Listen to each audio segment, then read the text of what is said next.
Ndugu mtazamaji, karibu kwenye chaneli yetu ya DeFi Studio. Pia karibu kwenye kipindi chetu cha Nilipotoka. Kwa sasa tuko maeneo ya Minjingu na tumekutana na marafiki zetu, wachungaji, watumishi wa Mungu, na wametupokea kwa kweli na ni watu wazuri, wametupokea kwa furaha na shangwe. Tunawakaribisha wote katika kipindi chetu cha Nilipotoka. Basi tutaenda kuwajua kwamba ni wakina nani, tumfahamu mchungaji wetu, baba yetu, atuambie mengi kupitia historia yake ya maisha. Bwana Yesu asifiwe baba. Amen. Karibu sana. Amen. Karibu sana. Amen. Kwa majina yangu naitwa Simon Ole Sandi, ni mchungaji na ni askofu wa makanisa wa Agape.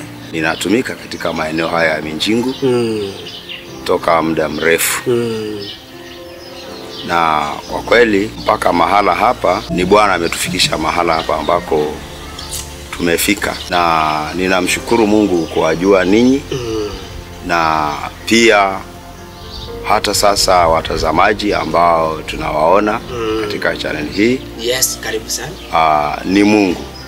Ni Mungu ametenda. Ni Mungu ametenda. Kabisa.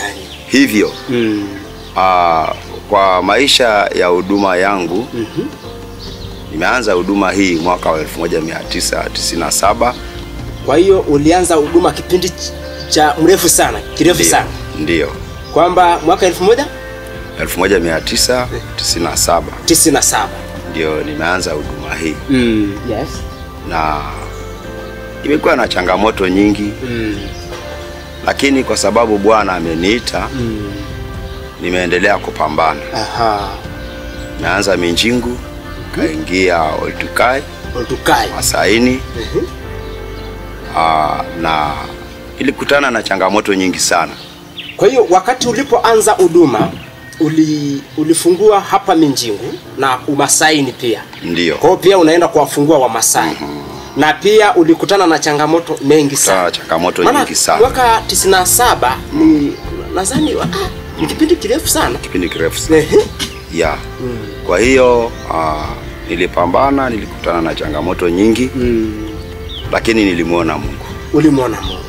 Nilimuona Mungu kwa sababu Biblia hata inasema amchaye Mungu hata achwa na Mungu.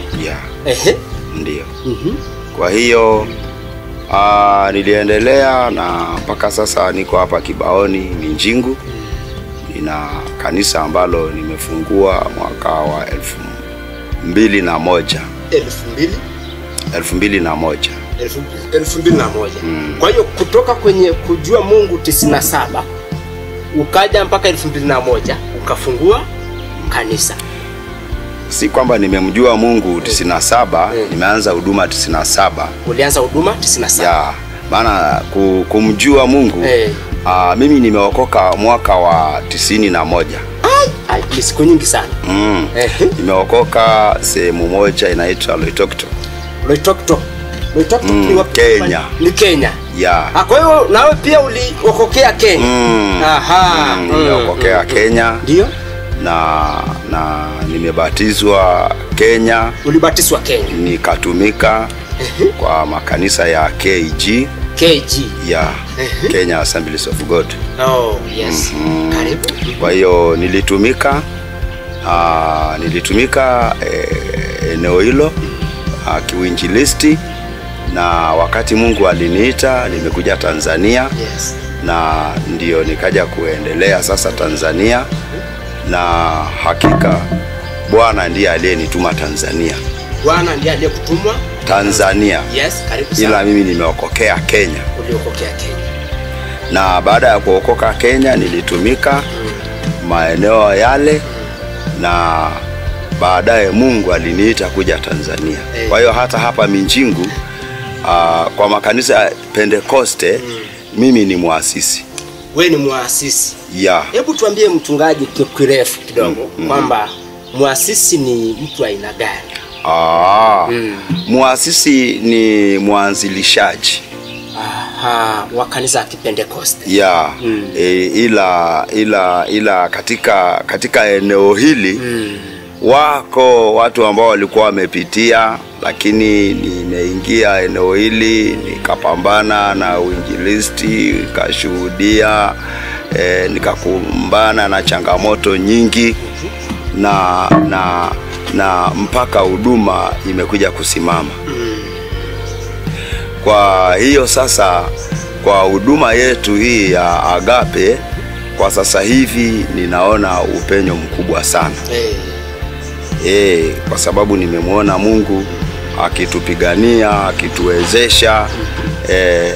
Tunakwenda huko na huko, tunawaombea watu, tunawafungua. Kwa hiyo pia unafanya huduma ya kuwafungua watu na kufungua makanisa. Kufungua makanisa. Tuseme una kazi ya utume. Tunasikiaga kwamba utume ni kufungua makanisa. Na pia ni askofu. Ndio. Ndugu mtazamaji, tuko na mchungaji wetu, tunaendelea kupata story taratibu ya maisha ya ukofu wake, na ametuambia kwamba yeye ni askofu na ni mwanzilishaji wa makanisa ya Kipentekoste, na tunaendelea kusikia mengi kupitia kwake. Tutafundishwa mengi, kwa maana tunajua ya kwamba ni mtumishi wa Mungu na kuna kitu cha kimungu kiko ndani yake.